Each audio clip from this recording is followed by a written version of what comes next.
Media.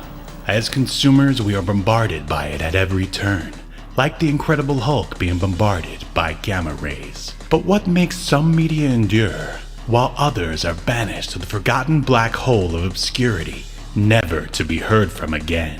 Who or what decides this? Hetero life mates Steve and Yahel want to know, and they want to know now.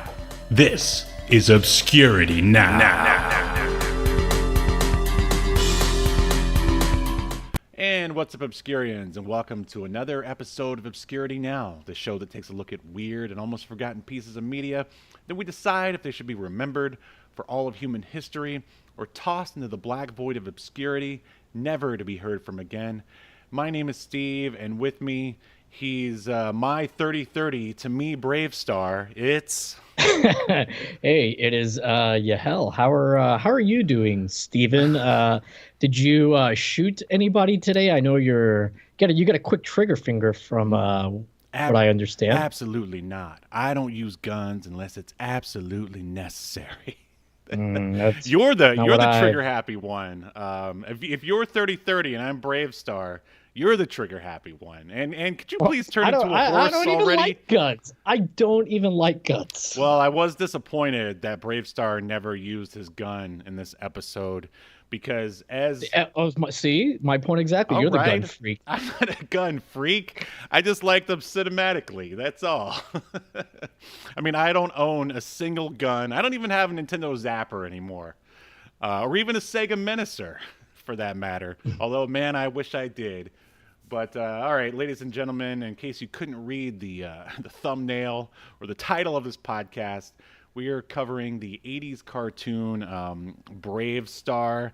Had you ever watched an episode of Bravestarr in your life? I feel like I might have caught it before at a friend's house that I grew up with. Was I personally a Bravestarrette?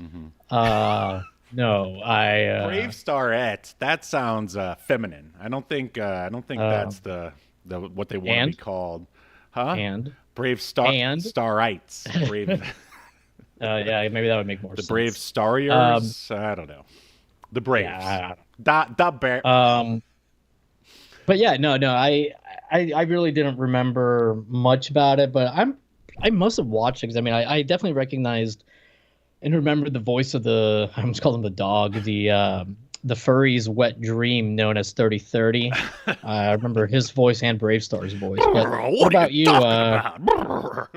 You're into this horse stuff, right? I mean, I loved Bravestarr when it came out all the way back in 1987. Then I was... Yeah, I had no idea it came out like that long ago. I thought it was like maybe early 90s. I didn't realize it came out in the year of our Lord, Star Trek: The Next Generation. Nope. It was the last thing that the production company Filmation produced, which, as we are about to see, also produced your beloved Star Trek, the animated series. I don't know. Have you ever watched any episodes of that?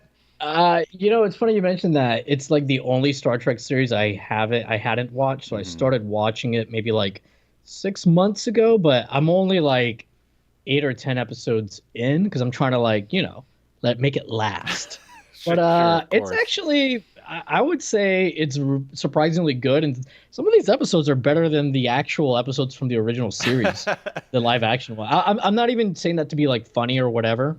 No, I mean, I believe you because you can tell the budget was like nothing though. Like I've never seen so much reused animation. Oh yeah, I mean they definitely subscribe to the Hanna-Barbera philosophy of like reusing backgrounds. I mean, and as you're gonna see, there's time travel in this episode coming up. But no, I love Filmation shows. I really like that style of animation, as we're gonna see. I mean, I know I watched He-Man. We already discussed He-Man. Well, the crappy version, the New Adventures. I mean, you watched original He-Man, right? Yeah. I was around. Yeah, I really like that, and even the Filmation Ghostbusters. I watched that. Did you ever see an episode of that? The one with the monkey? I Oh, yeah, I didn't like that show, but I think the same friend I'm thinking of that watched Bravestarr is the one that watched the real Ghostbusters. Anyways, I'm not friends with him I should be anymore. doing a podcast with him. I mean, he knows all You about. should. He loves You should. filmation. He's got bad taste too. Yeah, you'd love Whoa! Shots it. fired. Watch out. But Yeah, you'd like for some shots to be fired, you gun nut. well, that You was see? man. Marshall Bravestar's gun is awesome, and I think that was probably the. I mean, I was raised on cowboys and Indians or cowboy shit as what's his name? What's the guy that I don't even Hangman, like? Hangman Yes, Adam Hangman Page. Page.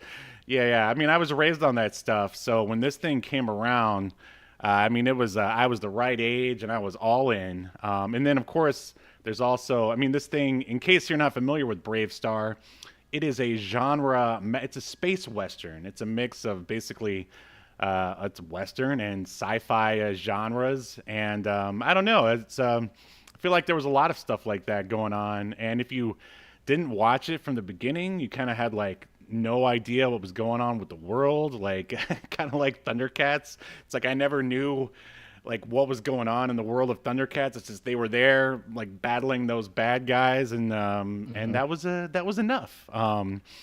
But yeah, I even had a Marshall Bravestarr action figure. Never had the gun, but I did have the action figure. And have you ever seen them? They're huge. They're 8 inches tall. No, I've never seen him. I wonder what he's trying to compensate I for was with gonna his say, gun and his giant action I don't figure. think you could handle 8 inches, is what I'm saying. I'm gonna guess Steve is going to recommend this show to be remembered. We'll see. Gotta- We'll see. We'll see. All right, let's dive a little further into the world of Bravestarr. Welcome to your feature presentation.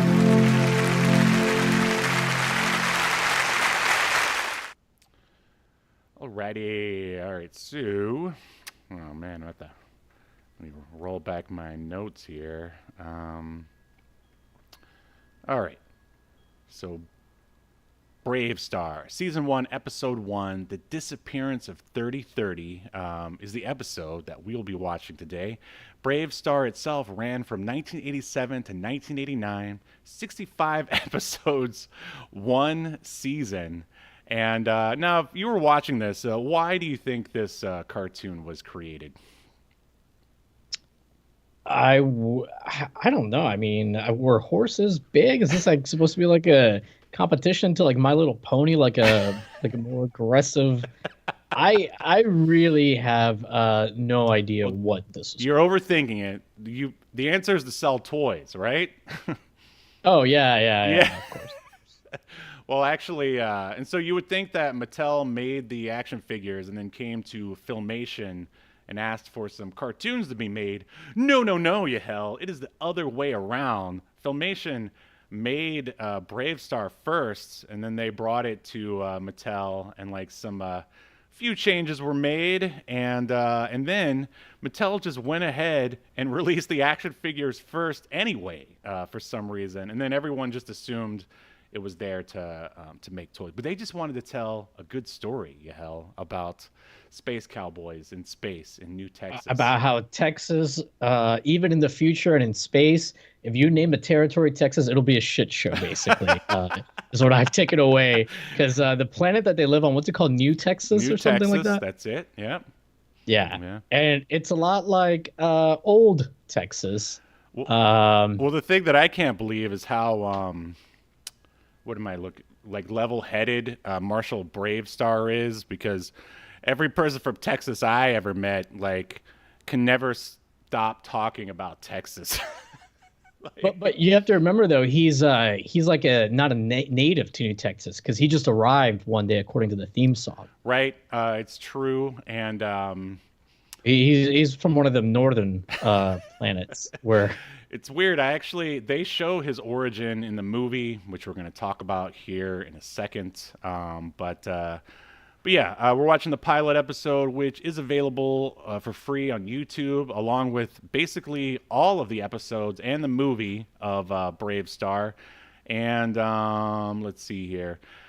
And the way Bravestarr came about is that you know how we were mentioning Filmation's Ghostbusters, right? Yeah. During development, they, I guess, for a bad guy or a ghost in Ghostbusters, they came up with that the villain, which isn't even in this episode, called Tex Hex.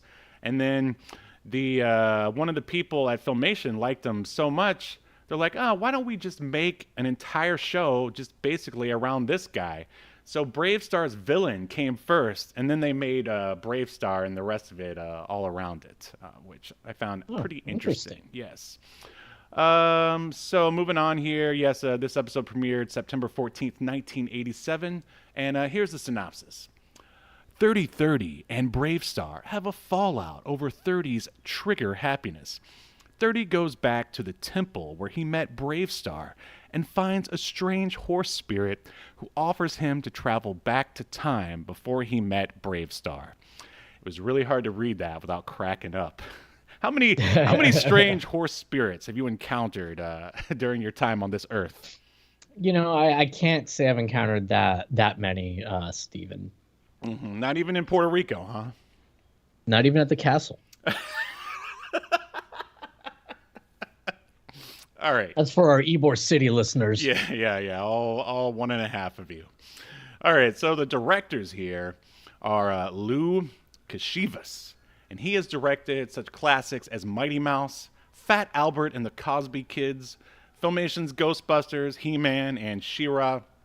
And this other fellow, Tom Tartanowicz, is credited as a director because a lot of the footage that he directed from the Bravestarr movie ended up in this episode. As we were saying, Filmation likes to recycle a lot of their footage, as they should. And he's directed such stuff as Biker Mice from Mars, RoboCop Alpha Commando, both which we've already covered, The Incredible Hulk, and Garfield and Friends. And this was written by a team, or a duo of writers, starting off with Don Heckman, which, great last name. He directed Godzilla, Saturday Morning Supercade, He-Man and She-Ra Christmas Special, and once again, Filmation's Ghostbusters. And of course, we have I guess you could say he's a stalwart here at Obscurity Now, Bob Forward. He always moves the plot forward. He directed Wildcats, Ultra Force, Teenage Mutant Ninja Turtles, Exo Squad, Biker Mice from Mars, and Savage Dragon. All those we've covered, except for TMNT, because they're too successful and too popular. Yeah. Yeah. And as I've already mentioned several times, this was produced by Filmation, who did Star Trek, the animated series, He-Man, She-Ra, Ghostbusters, Zorro, Fat Albert, Flash Gordon, just a whole bunch of stuff. Should I do the... Oh, wait, no, there's actually another Star Trek connection in the voiceover. Yeah, right? There's 2 more. Okay, we'll wait for that. All right, take it away with the cast there. All right, so first up, I'm going to start with Susan Blue. Susan plays the voice of Judge B. McBride. She is not an actual judge, just her first name is Judge. Historic Nerd is in the chat. He just put in all caps, on the planet of New Texas.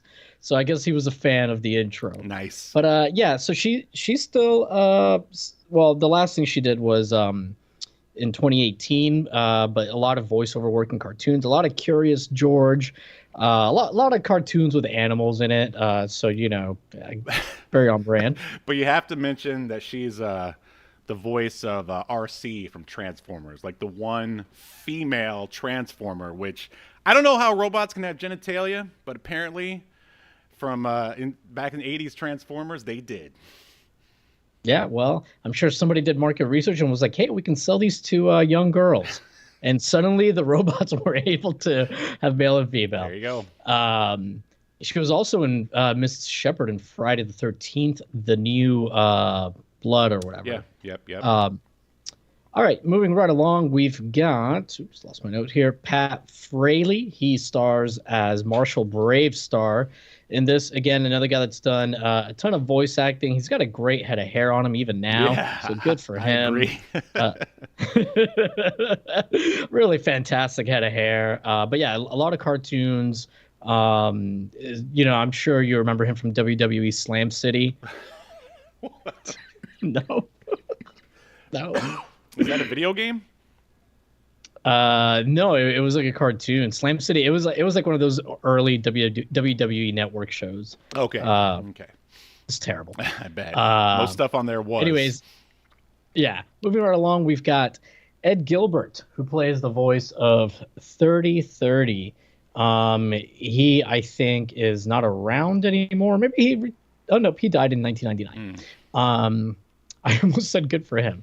That's why would I say Do you wish you were dead too, Yahel? Is that what you're saying? No, but maybe he did. Again, good for him if he did. He Anyways, ascended to the next realm. Good for him. Good for him. he's done a bunch of stuff, including Duckman. But yeah, tons and tons of stuff. Oh, wait, up I want to next, add a few for Ed here. Stuff that I think is important. Freakazoid, that we will cover someday. He was Superion in Transformers and Thrust. And these are actually from Transformers the movie. Thrust? Is that a movie or? It's a Transformer. Oh, I'd never heard of. Oh, are you Thrust. sure it's not a? Is he the one that was with RC? It's a Cinemax erotic thriller, animated for some reason. Sounds like a Transmorphers. Oh yeah, absolutely. Plot for their like Transformers. That reminds spin-off. me. We should cover that. We need to cover that. And I started watching like the opening of Shark Side of the Moon. Man, it looks fantastic. We've got to cover that. But anyway, all right, take it away. Sorry to interrupt. I'll never forgive you. There's somebody named Lou Scheimer, and Erica Scheimer. They're listed as credits only. I don't know what voices they played, but then we also have Charlie Adler, who has been in a million different things. Some things that we've covered, I'm pretty sure. So I don't want to. I know he's like Starscream. I think that's like the one thing that we always talk about with him. But he was also in Star Trek Online, Steve. And then we've got Alan Oppenheimer. Wait. You're mentioning Star Trek Online, and you gloss over the fact that this man was Cobra motherfucking Commander in G.I. Joe Renegades. We've talked about that before. And G.I. Joe Res. Yeah, but people need to know. And Eek the Cat. All right. And one day we're going to cover SWAT Cats. He was in SWAT Cats as well. All right, we're gonna cover all of Steve's feline, his favorite feline. You're the cat man. I have a child. You're wrong. the cat man. I did not say there was anything wrong with those cartoons. I liked Eek the Cat as a kid. I bet you wish your cats could transform like 3030 does. Wait, didn't we already cover Eek the Cat? Yeah, I just said that. Where are you? You know what the problem is? I didn't get high. I haven't had any alcohol. Although yesterday I was at a whiskey convention, so I did drink during the day, but then I stopped like at 5:30. So the problem is that you're too sober. Wow. I'm too sober for too long, you know? You should watch the show Loudermilk. It's really funny. Anyway, moving on. All right, moving on. We've got Alan Oppenheimer. We don't know what voice he did, but I'm pretty sure it's the very shrill voice of the worker, like the receptionist at the police station. His name is Fuzz, and they're the little they're like I forget what they're called. They're like mole. I've got it written down here. They're like little mole people who basically mine the. There's like a mineral in New Texas that makes all the people go to it, including the bad people. And yeah, they're the indigenous people of New Texas, basically. Okay. Well, Alan Oppenheimer, probably best known for the voice of Skeletor original Skeletor. He is involved in the new He-Man Masters of the Universe. In the 2016 one, he was Skeletor. In the new one, which I haven't watched it, but he's King Grayskull. So I guess that's the new bad guy or whatever. I don't know. But also, Steven, did you know that he was in Star Trek Voyager? I did. Okay, did you know he was in Star Trek Deep Space Nine? I did. Did you know he's in Star Trek Starfleet Command Volume 2 Empires at War? Let me see. All right, I didn't write that one down. Yeah, okay. You got me with that one. All right, he was also in an episode of Star Trek The Next Generation. And I wouldn't have even brought him up because he's come up before, but I missed those last two Star Trek credits somehow in the past. And that is our cast. All right, and that's our Star Trek connections, yes? Yes, All right, yes. here it comes. We'll let the dog out while you run the bumper. Ah! Oh no!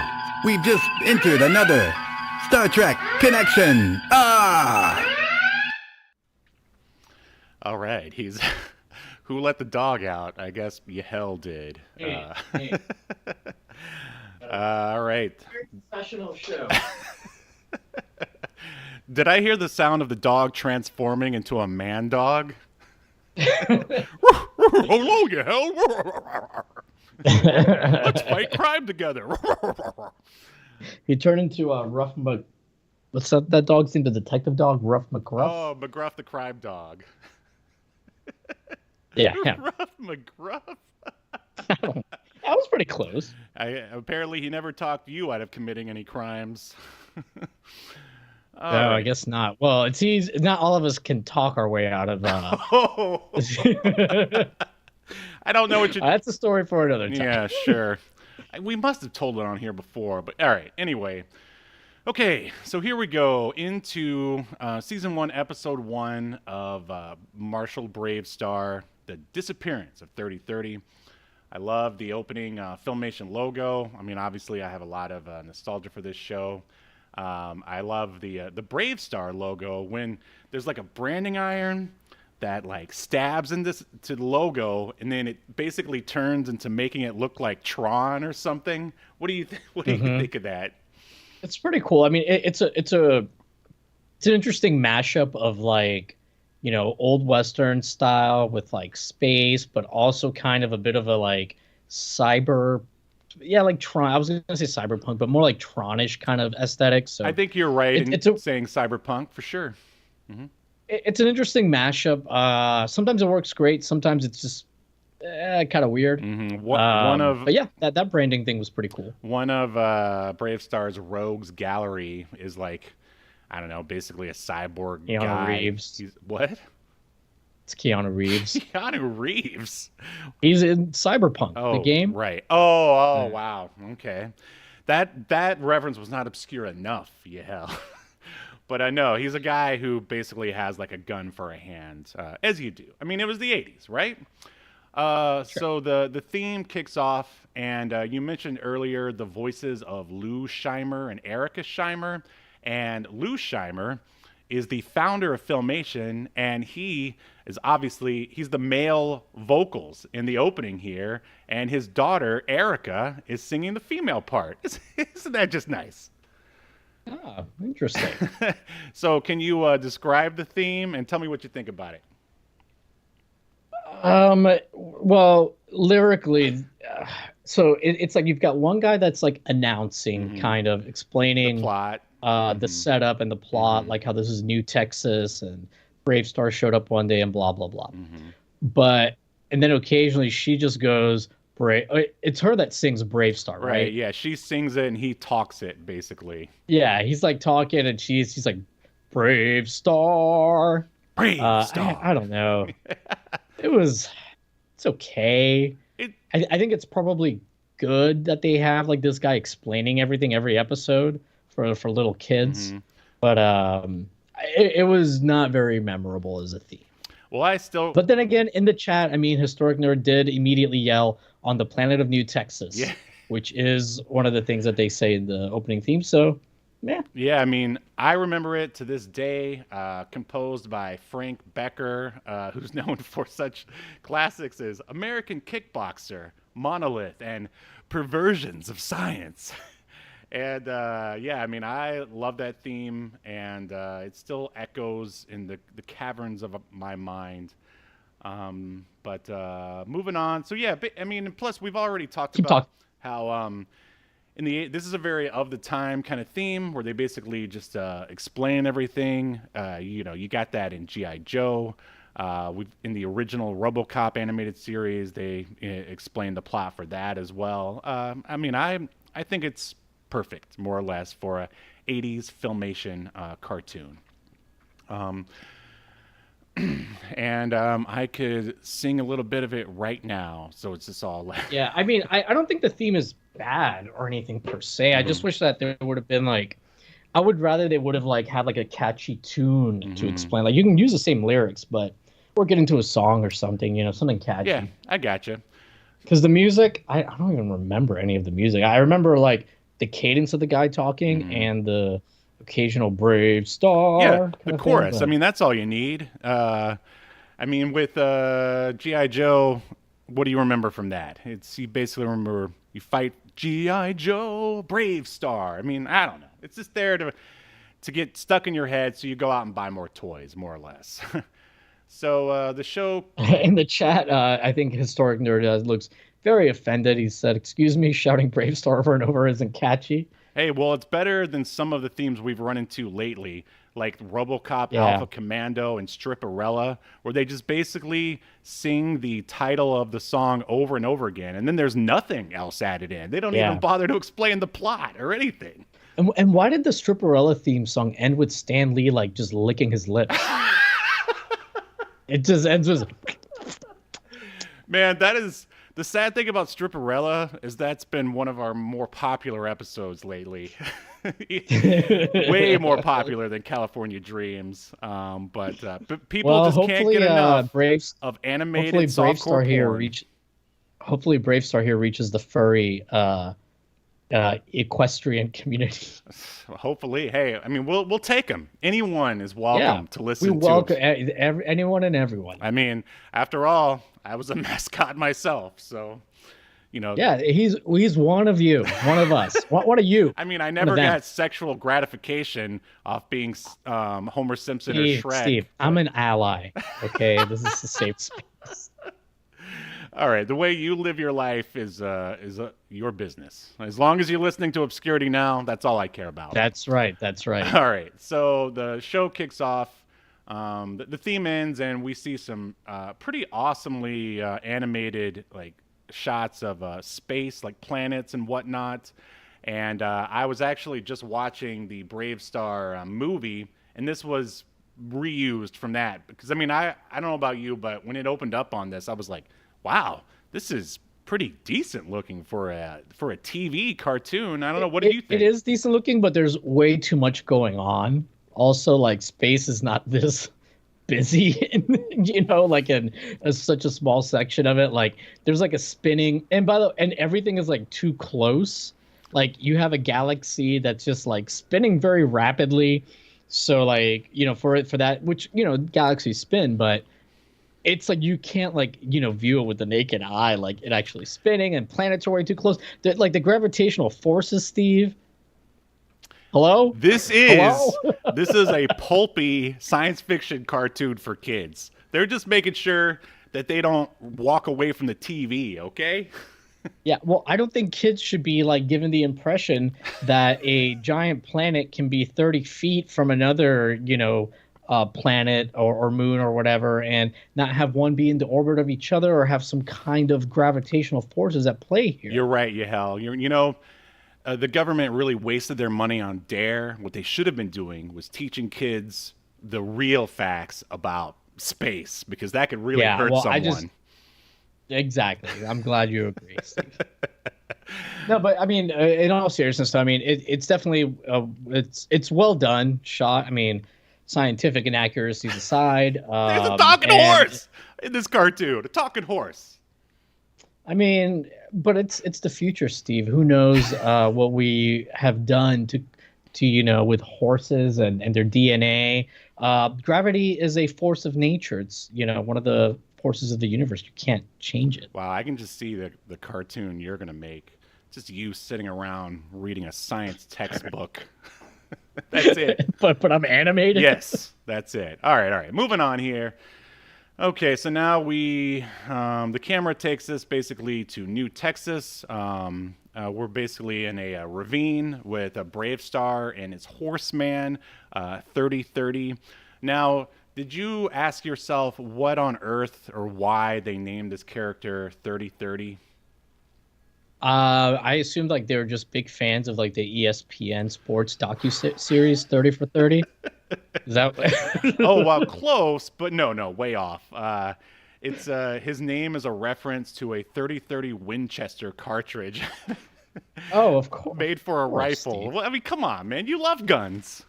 Yeah. Oh, yeah. I have Yeah, I'm a gun guy.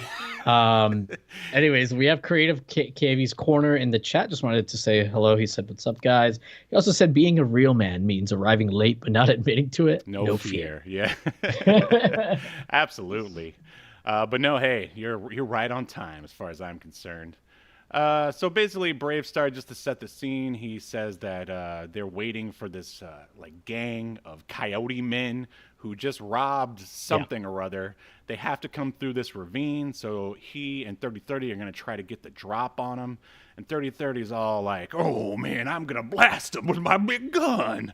And Bravestarr says he's been too trigger happy lately, and that Bravestarr only believes in using guns when it's absolutely necessary. And as someone who's pretty good friends with two guys from Texas, I don't think a Texan has ever uttered those words in his entire life. But who knows? Well, again, Bravestarr though is not from New Texas. Right, exactly. You know, as the opening theme that's supposedly catchy, it lets you know that one day he just showed up to clean up New Texas. But yeah, it's so funny. This is like a good cop talking to current day cop. Yeah.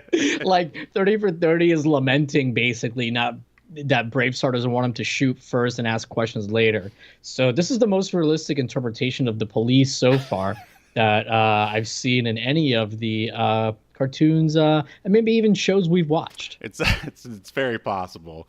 But I don't know. I always wondered why like they went with this as their pilot episode. And then even in the opening here, like having Bravestarr, you know, basically denounce gun violence, since the big selling point of Bravestarr was his gun. Like, I feel like maybe it was for like the censors of the time or something. Like, I don't know. What do you think? I don't know if it's for the censors of the time, because like the whole episode 30 is like he won't shut up about how much he loves shooting and solving problems with guns. 30 is a loose cannon, but Bravestarr is a guy you can look up to. Like, he solves problems with, I don't know, the strength of the bear and the speed of the puma and all that stuff. I do agree.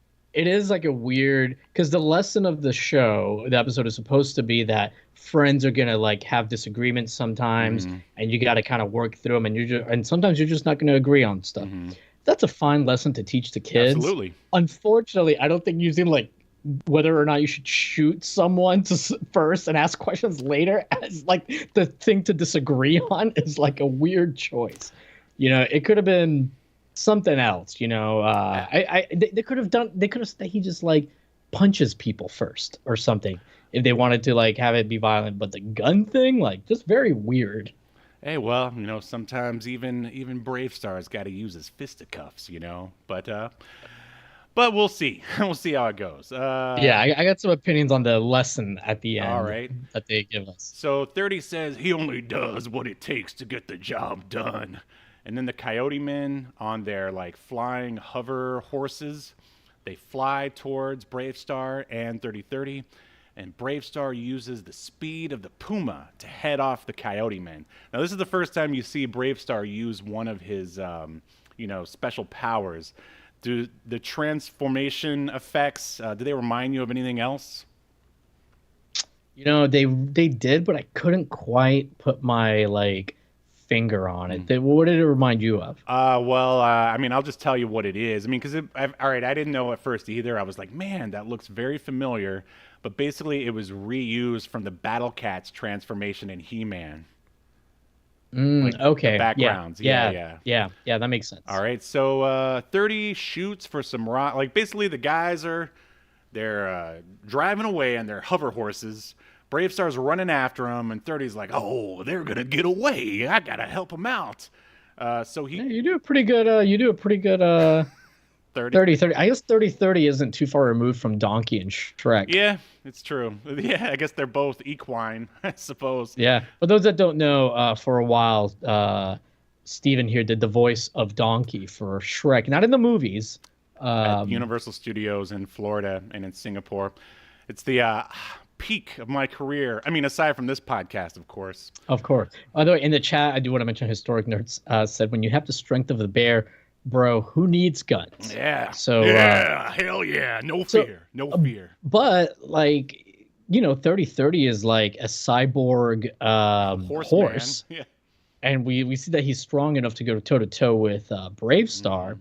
So he's got his own strength. He doesn't need a gun. Strength of the He horse. doesn't need to use the gun first. Yeah, the horse. Yeah. So yeah, basically 3030, he shoots like at these rocks to try to stop the coyote gang, but he's too late. They basically just hover away, and they get away. And Bravestarr is angry. He basically chastises 3030 again for being too trigger happy. And now we are at Marshal Bravestarr's office, or the sheriff's office. And the aforementioned female character, Judge McBride, and she is a judge in this show. Oh, she is a judge? Oh, I thought that was just her name. She is an empowered woman who's got a very high, prestigious position in New Texas. I thought she was like another sheriff. No, My bad. no. She's a judge. I mean, I guess she's a judge in the way that Judge Dredd is a judge, I guess. But Judge McBride tells Bravestarr he came down too hard on 30. And Bravestarr says he's just too trigger happy lately. And then Deputy Fuzz, one of the little indigenous mole people of New Texas, he looks like a hobbit kind of thing, basically. He tells the sheriff something that's basically unintelligible. And then I guess basically the coyote gang they're spotted somewhere. And then Bravestarr asks if anyone has seen 30, which no one has. Any comments about that scene? No. Again, the whole time watching, I just think it's so weird that this is what they went with because the implication here is, guns can kill people, right? And the implication here is that 3030 he's just too trigger. He's just been killing too many people. Well, to 3030's credit, he shot at the rocks and not the coyote men. So he showed a little restraint. I suppose so. We never saw him blow away anyone. I mean, unfortunately, maybe in the remake, if there ever is one. Steve, have you ever, because Creative KV in the chat had mentioned cartoon All Stars to the Rescue. Mm-hmm. Have you ever heard of that? It's like this weird crossover with, you're familiar with it? I watched it when I it guess premiered, back in the day. Oh, wow. Yeah, so he was suggesting that we cover it, and I just kind of pulled it up real quick, and I definitely think we should. Looks ridiculous. Yeah, 100%. I would say it's one of those sort of internet classics that every show like ours gets to. But yeah, we definitely should add that to the list. All right, so now Bravestarr heads to Outpost Ridge alone, where the coyote gang, I guess, is supposed to be lurking. Now we cut to 3030. He wanders the desert, talking to himself angrily. Basically, he's like, "Oh, Bravestarr doesn't appreciate me." He reminds me of Mr. Ed, also. Yeah, a little bit. And then he says, "Oh, maybe I'll just go back to where I belong." And so we cut back to Bravestarr. He stands next to the coyote gang, and they are now all chained up or whatever. He tells Fuzz, the little hobbit guy, to lock them up. And then Bravestarr asks Judge McBride once again if she's seen 3030. She says no, but maybe he went home to the Equestroids because he feels that Bravestarr is no longer his friend. And I mean, I don't mind this for the crux of just I guess the episode to have an episode or whatever, but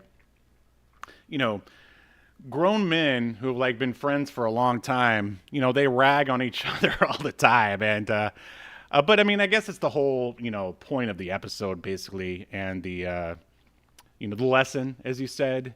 It almost just seems like this badass trigger happy horse is just a little too sensitive. You know what I mean? Oh, okay. Well, maybe he does seem mentally unstable. I don't think he should have a gun at all. How dare you speak that way about a man horse? I mean, they've been what's the word I'm looking for here? There's been a lot of hate against the man horse community, and here you are, accusing him of being psychologically impaired. I'm sorry, Steve. I know this hits close to your to home. I'm triggered. An equine, a former equine performer. I apologize, Steve. I'm absolutely triggered. So, all right. So then we're in this we see some asteroids, and then 3030 reminisces to when he and Bravestarr first met. Basically, they show the weird equestroid place. Bravestarr breaks into. I originally wrote asteroids. Did you hear equestroids the first time they said the name? Yeah, I heard equestroids. Okay. Yeah. Yeah, I basically had to rewind it a few times, but anyway. So Bravestarr breaks into the temple of the equestroids, which is like this big, like weird castle / cathedral thing that has. Yeah. So am I supposed to believe the hooved animals built this? I have no idea. Like maybe. How did they get their cyborg parts for that matter? I don't. Maybe They're the very answers confusing. are in the Bravestarr movie, which I'm going to mention that at the end. But anyway, so 30 thought that Bravestarr was going to steal his sacred gun. So basically 30 has this massive like shotgun that has a name. He calls it Sarah Jane. But at the time, it's laying on this like sacred altar, and he refers to it as the sacred gun. Maybe the creators of Bravestarr actually are gun nuts. Like, Yeah, I mean, there's some unhealthy things going on here. Like 3030's relationships with guns. I mean, I see why Bravestar is concerned. This is like not healthy. But like Bravestarr and 3030's own friendship, that relationship is quite toxic, in my opinion, as we'll see soon. So I meant to ask you at the beginning, but what do you think about the design of Bravestarr? I mean, I think it looks pretty cool for 87, actually. And most importantly, in a 80s cartoon, for once, we don't have a Caucasian as the lead. Isn't that fantastic? Yeah. I mean, a Caucasian is playing him, and I guess he's supposed to be like Native American. Exactly. Yep. And then like the shaman thing, I was like, it's a little tropey, for sure. Yeah, I mean, I would say pulpy. I mean, this is everything that the fiction style of westerns that Americans, when they close their mind, that's what they see. That's what's here. It's not historically accurate. Yeah. Yeah, it's kind of like the John Wayne Native Americans kind of. Yeah, exactly. Except this time they're not, the bad guys. Right, which I mean is awesome. Yeah. No, it's cool. Yeah, I'm glad you mentioned that because I mean it does kind of like set it apart immediately from a lot of things you'd seen, and at least in the first episode, I mean, the shaman stuff, when he said he was going to go talk to a shaman, I was like, oh my God, here we go. It's going to be like a bunch of like made up Native American stuff by like a white guy. It's going to be like real cringy, but they don't really lean into it as much as I thought they would. Right. So it really wasn't as bad as that thing as I thought it would be. So well, I'm glad you're into it good on them. because I've got your next cosplay for MegaCon 2025. Ladies and gentlemen, it's Yahel Bravestarr. Actually, in the Obscuritron, there is a picture of the Bravestarr costume that you could purchase back in 87 or 88. So we're going to have to use time travel to go back and find one, I'm pretty sure. But anyway, moving on here. All right, so let's see. 30. Yeah, he does have long hair, too. I mean, I guess I could. You got it. I could pull him off. You could. You could pull him off. And I'm not into guns, so But just make sure you're able to handle 8 inches. All right, that's all I'm saying. So. No, I'm the 8-inch figure. Oh yeah, of course you are. All right, so 30. All right, so anyway, we're stuck in like 30s, sort of reminiscing here about the first time we met Bravestarr. He hears a weird noise, and oh wait, no, we made it through that. And basically, all right, so 30 is back in the Temple of the Equestrians. He hears a weird voice that says, "Return, return."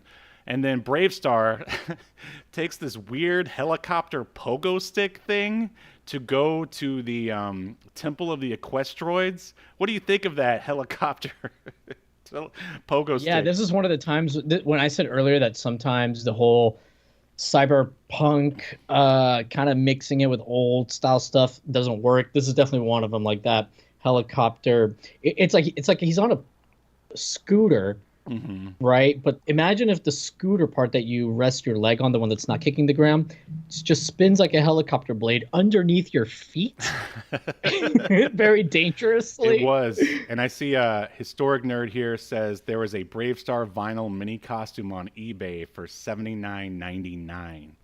All right, dude, think about it, buddy. Think about it. All right. I'm definitely gonna give it real thought. So, all right, where are we here? Okay, so Bravestarr. Okay, he uses a. Oh, there's also a scene here where Bravestarr, he's trying to find 3030 and he has to use the tech visor, which is this infrared, almost like Cyclops looking, I don't know, VR. It's like the Spock red helmet thing visor from the original series. It's literally exactly like it, to the point where I wonder if like it's a little like, nod to that, or if they did it based. Yeah, I don't even know why that's there, because it wasn't even a part of like the action figure as far as I can remember. But whatever, they just wanted to show that they were as sci-fi as they could possibly be, I guess, or maybe they just needed a way to go, oh look, I see 3030 over there. And so now we're back with 30 in the temple, and this voice says that he's one of 30's ancestors and he needs to return to the past. And 30's like, oh, that's back when I was appreciated. And then Bravestarr shows up and he's like, no, wait, you're appreciated here. But then 30 goes ahead and enters anyway. And it's too late for Bravestarr to stop him. So somehow that allows 30 to go to the past. Then again, some more rocks try to fall on Bravestarr, but he uses the speed of the puma and runs away. Any comments on any of that stuff? Nope. I think you covered it quite nicely. I do think it was weird though that when they put on the vision thing, like you were saying, like his little red vision, I thought he was gonna be able to like look through the walls or something with it, but instead it just like made everything red and a grid came up, and he's like, all right, I'm gonna go in the same direction I was already going in. Right. Well, it was the 80s, and you gotta have that grid. You gotta have the grid. Yeah. Just like, hey, we have a grid. There's one right there. We can intersect two lines too. Yeah, exactly. So Bravestarr goes to visit his shaman, who I was actually watching the movie, which is basically the origin of Bravestarr, and I'm pretty sure that shaman is his dad or something, because I didn't finish it. The shaman does call him son. Yeah. A few times. So there you go. And I didn't know if it was like, the colloquial, son, listen, Absolutely. Or son, you came from my testicles. Yeah. So this is when things get a little furry erotic, if you will, because the shaman is all like, ooh, what vexes you, son, more or less. And Bravestarr is all like, I need 3030 bad. And so looking into the fire, Bravestarr sees the Temple of the Equestroids like it used to be. The shaman says 3030 is part of the past now and may not remember him. The shaman takes Bravestarr back to the past through the power of hand-holding. They just sort of hold hands around the shaman has Q-like powers, basically. Yeah, there you go. So shamans. By the way, Steve, in the chat, Historic Nerd mentioned that. Well, I'll just read what he wrote. I actually had artwork commissioned from a gent who worked on Bravestarr. He was shocked that I even knew what that show was. Ian, what did you have commissioned? I'd love to hear what kind of horse porn. I assume. I mean, was it like a double-page spread of Bravestarr? Yeah. Or was it the judge? You tell us. But no, that's awesome. Maybe a father-son Bravestarr and shaman special. I mean, who knows? Or maybe the little Hobbit guys are in there somehow. Yeah. But okay. So the shaman takes Bravestarr back to the past, and the shaman says they need permission to enter. And then a stone statue crumbles, revealing the great talking horse Equus. And basically, he was the voice earlier who was encouraging 3030 to go back to the past. Bravestarr apologizes, saying that, his friendship with 3030, it's legit, blah, blah, blah. He He never uses the word love, but I mean, he basically loves him. But that's not good enough for Equus, because Equus, he's just a bastard. He says only strength and skill can win back 30-30, which is really weird. I mean, like, I don't know. If you're going to win back a friend, you think there's got to be a better way to do that than, like, beating his ass at the end. Well, right, but he says that doesn't the Equus say that 30-30 doesn't remember him, so like that's the only reason why, like, you know, your apology means nothing, like you have to show through your actions or whatever. He does say that, yep. But like you said, the actions are get into a fight, like just strange lessons. Right, lessons. but I would say that's sort of like the cliche from back in the 80s and before that is like, you know, in all those buddy cop movies like 48 Hours and I think maybe even in like a couple of the Lethal Weapons, like the partners meet up, they hate each other at first, they get into a fight, and then they're like best friends forever. I mean, and that's also a cliche throughout, you know, Marvel comics and just comic books in general. Sure. So the shaman says if he wins, his magic will bring them back, but I guess if not, they're just going to be stuck in the past forever. Bravestarr re-enters the Hall of the Equestroids. Bravestarr grabs for the sacred gun, and 30 hits him in the face, which I was pretty surprised that I tried to do research on this, and I couldn't get a definitive answer. But basically, you know, there was like a rule for a while there, like maybe during the 90s, like you couldn't show the impact of when someone like gets hit basically in the face. Right. And here they show it. Like he wallops him right in the face and like knocks him back. And like there's another time where I can't remember if it was Bravestarr or 30-30, but one of them kicks the other like right in the face too. Like punts him in the face like Randy Orton. I was surprised that they showed that too. Yeah. So Bravestarr asks if 30 remembers him, and of course he doesn't. And 30, you know, grabs his shotgun and shoots at him. 30 thinks he stopped BS by, man, there are so many avalanches in this cartoon, like so much falling rocks like all over the place. And so he thinks he stopped Bravestarr by once again burying him in rocks. But Bravestarr uses the strength of the bear, and he roll kicks 30 into a wall. I think that might have been what you were talking about. Yeah, maybe. Bravestarr continues to apologize, says I want you back, 30-30. I want you back. But 30 punches him right in the jaw. But then Bravestarr uses the strength of the bear. He throws 30, once again causing a cave-in. He knocks... Yeah, they're like destroying this whole like... sacred temple. Yeah. Yeah, like what is going on here? Right. Take it outside. So it causes a cave-in, and he knocks 30 out. He carries him out of the cave of Equestroids. 30 comes to, and at first he says he thinks it was all a dream. And I was like, oh, are they really going to do that? But no, Bravestarr tells him it happened. And 30 is mad. He's like, oh, wait a minute. I almost forgot. I'm mad at you. And they basically still don't agree with, 30's actions, his trigger happiness. But then they agree to disagree. 30 and Bravestarr reappear at the shaman's lair. And the shaman says, true friendship is not always easy. And then they basically wrap it up.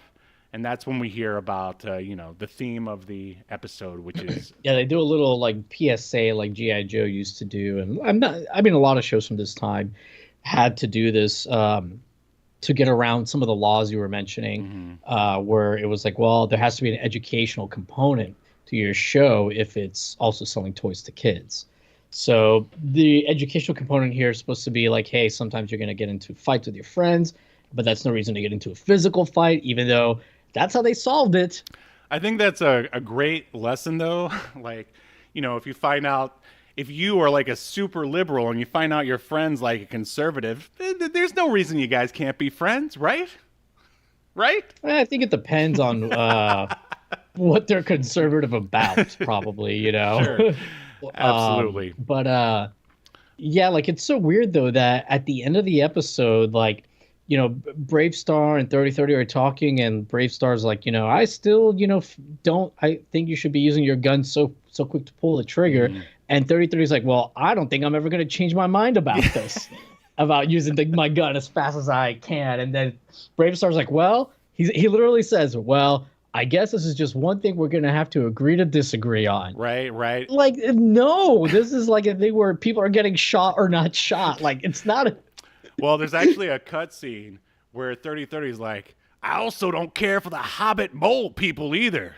And Bravestar's like, well, it's okay to be a little racist, 3030. We'll still be friends. It's okay.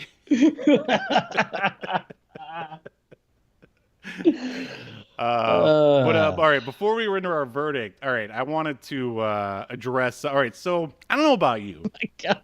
but as I was watching this, I was like, man, what a weird pilot to like a cartoon where you don't even see the main villain. Like they mention him at the beginning. There's like in the opening when he's talking to Judge McBride, Bravestar's like, is Tex Hex up to his old tricks again? Like that's the main villain, Tex Hex. And he's never seen And he just gets like a name drop. Right. That's it. So basically the pilot episode, the episode you're introducing the world or, 8-year-olds to Bravestarr, you don't see the main villain. He fights with his best friend, and then that's the opening episode. I was like, why would they go with this? Like, what were you thinking? I thought it was weird too, but like I said, I mean, I thought a lot of things about this episode were weird. To me, this is just a weird episode.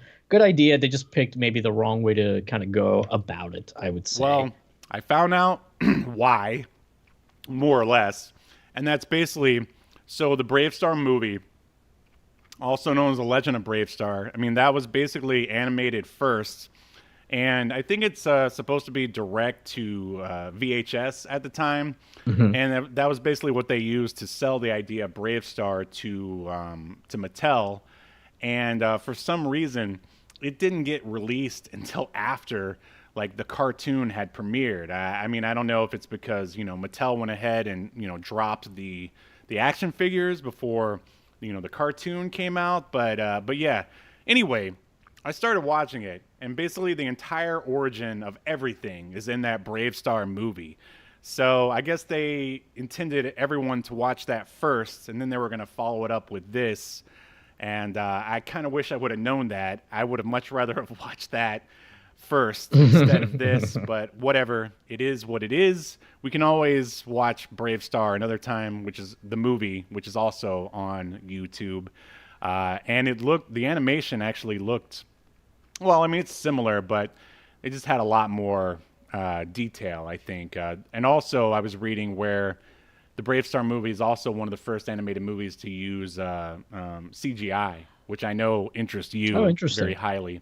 They used a lot of rotoscoping as well. But all right, are you ready to render your verdict on Marshal Bravestarr? Let's do it. Remember how frustrated that is the question. All right, Marshal Velasquez. Do you think that Bravestarr should be remembered for all of human history, or tossed in the black void of obscurity, never to be heard from again? I mean, based on this episode, I would say it's not that memorable, and I don't really have nostalgia for it, and I wasn't like super impressed. I'm gonna say it doesn't need to be remembered, but just barely. All right. Of course, I'm going to have to agree to disagree here, partner. You know what's funny? In the chat historic there, when we were talking to him about, the agree to disagree, he like put like this thing for like a show, like a blurb. He's a communist. He's a Nazi, but they're best friends. Tune in next week to Left and Right. Nicely done, sir. Nicely done. But yeah. No, I love Bravestarr. I still think it's a great cartoon even this day. Awesome world building and genre mashups. If you want to watch it, I highly recommend you watch the Bravestarr movie first. Though I don't think this is the worst episode by far, at least by things that we've watched. It's just a weird way to kick off a series where, the two people who are supposed to be friends are fighting amongst themselves and there's no villain around. But obviously they didn't intend it that way, but that's how it ended up. So I guess that means we have ourselves a stalemate. It's just in, those pathetic podcasters known as Obscurity Now have once again rendered a verdict of no contest. That's right, a stalemate. They've wasted everyone's time. They are just as lazy as Congress and twice as corrupt. Boo, I say, tar and feather 'em. Get out the guillotine. Boo to stalemate, and boo to Obscurity Now. Well, you're lucky that the theme of this episode was you can still be friends if you disagree on something, because otherwise I'd be out. I'd be out. Yeah, I guess so. But no, I highly recommend to you. I think if you, found your way to some mind-altering chemicals of some kind and went on YouTube and watched the Bravestarr movie, you would change your mind in more ways than one about Bravestarr. I see. So if I do drugs that affect my mind and how it works while I'm on those drugs, I will then enjoy the movie. That's not quite the positive review. It's I think it's definitely watchable without drugs for sure. But I mean, a lot of the you're saying for me? I mean, for anyone. I'm just saying a lot of the anime. It's very cosmic. There's a lot of people using crazy powers and stuff. I think it would be a fun one to watch on mind-altering chemicals. That's right, kids. You heard it here first. Watch Bravestarr on drugs. And then go home and fuck a horse. There you go. There you go. Well, this one's going to get the explicit content rating for sure. But, all right. I think, let me make sure I hit all the trivia that I wrote down here. I think I hit it all. But anything else to add before we sign off here, Marshal Yahel? No, I think I'm good. So next week, in honor of not watching the Super Bowl, we're going to be covering the 90s cartoon. That's right, you get 2 cartoons in a row this week. It's called Pro Stars, I think, and it's the one with Bo Jackson, Wayne Gretzky, and Michael Jordan, right? Come on, you know this. Again, I hadn't even really heard of this until you mentioned it earlier, before we went live. So I don't know why you're looking to me. How can you? Yeah, I can't believe you don't remember that. But anyway, yes. So if for those of you who don't, I know what I wanted to mention, and I want to mention it now because I think by the time our episode airs for the Super Bowl, people won't be talking about it anymore. I'd like to tell you about a conspiracy theory about the Super Bowl. Would you like to hear it? Okay. All right. Sure. You don't have a choice there. You trigger-happy horseman, you. All right. So, your contemporary, who's the other employee of Reptilian Media, who you met at the Christmas party, right? Yeah. All right. So this is his conspiracy theory. All right, so you know how the media, they market Taylor Swift as being basically this infallible goddess who's perfect in every way, right? Mm-hmm. All right, so you know how maybe you know or don't know, but she's dating one of the guys who plays football for the Kansas City Chiefs. Did you know that? Yeah. Yeah, I know that. Okay, so I guess they cut to her a lot during football games. We don't watch football here on Obscurity Now, so yeah, and certain groups of people have been losing their minds about this. Right, sure. So I guess when they won the penultimate game to get into the Super Bowl, there was a lot of shots of them celebrating and hugging and kissing and stuff like that. So the theory here is the NFL is going to go out of their way to make sure that the Kansas City Chiefs win because if he loses, therefore Taylor Swift loses, and you can't show Taylor Swift losing. What do you think about that? I think that's ridiculous. You don't think so? That's, I mean, because think about how many more eyes were on those football games because of all the Swifties, because of her cult that follows her around. And no, Steve. No, no. Let me walk you off the deep end here, Steve. Back off the ledge here. no, this is highly probable because, like, just think about it. If the Kansas City Chiefs lose, Think about the number of people that would have to be involved in this conspiracy to work, because you can't. There's so many players in an NFL game and so many people involved. You have to have everybody from not just the referees, not just the owners, but also the players, the coaching staff. You have to have all these people involved, and none of them leak anything out. Like, just think about it logically. no. See, you're thinking about it the wrong way. All you have yes. All you have to do. I mean, we remember it from the Montreal screw job. All you have to do is get to the refs. That's all you have to get to. All you have to do is get to the refs. Steve, and all the leaks that came out from the Montreal screw job. What leaks? About it happening, about it being a thing.